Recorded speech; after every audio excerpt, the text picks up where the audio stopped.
Homemade shop jigs are pretty perfect. You can customize it to whatever size that you want, and it's usually a lower cost of something that's already made for you. So now it's time to make one for my shop, one that's been on my to-do list for a long time.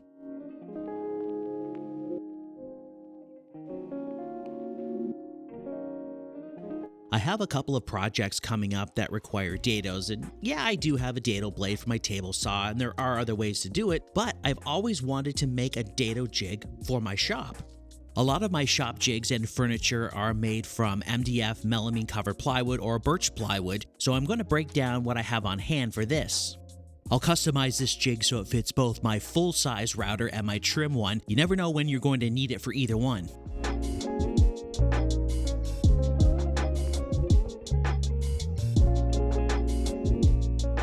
When taking into consideration the overall size of the jig, you need to think, what am I going to use this for? Most of the cabinets I build are 24 inches or less, so that's what I'm doing for mine.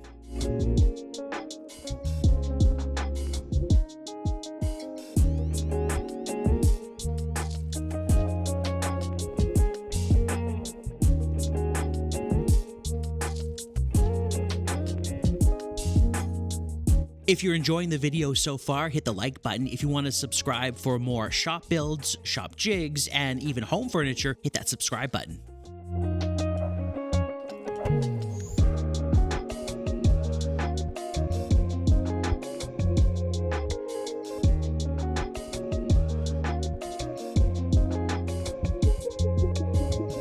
For adjustability, you'll need knobs like this. They are easy to tighten and hold everything super secure. These are from Amazon.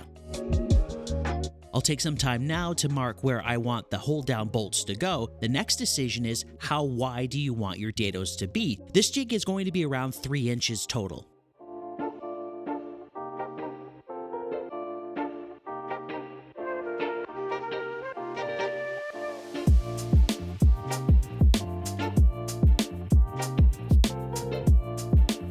I need the head of the bolt to sit under the surface, so I'm at the drill press doing that. First a pilot hole, then the Forstner bit to countersink the bolt's head, and then a 1/4 inch bit for the bolt itself.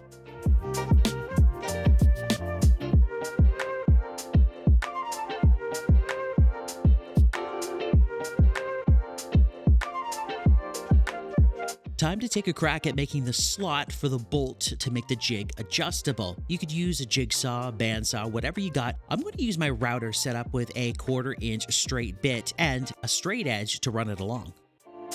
I use CA glue for so many things around the shop. I highly recommend it. It works perfect here. It stops the bolts from turning and falling out over time.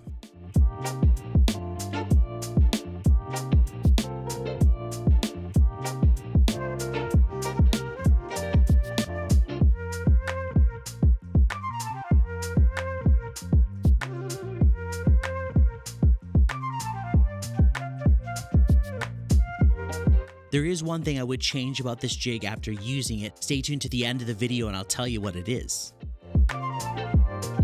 Now, before using it for the first time, I mark where I want the dado on the piece I'm cutting into and clamp it down to a flat surface. I'm using my rolling assembly table.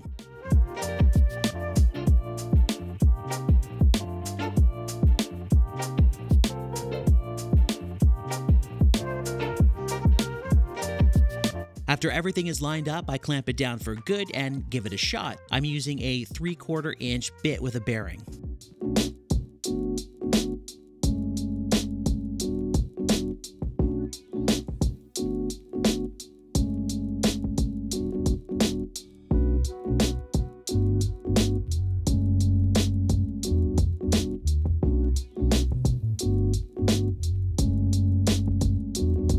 There is one thing I would change about this jig, and it's actually something I could add right now. I'd add some HDPE plastic along the part of the jig where the bit bearing runs to make it even smoother when I'm routing the dado.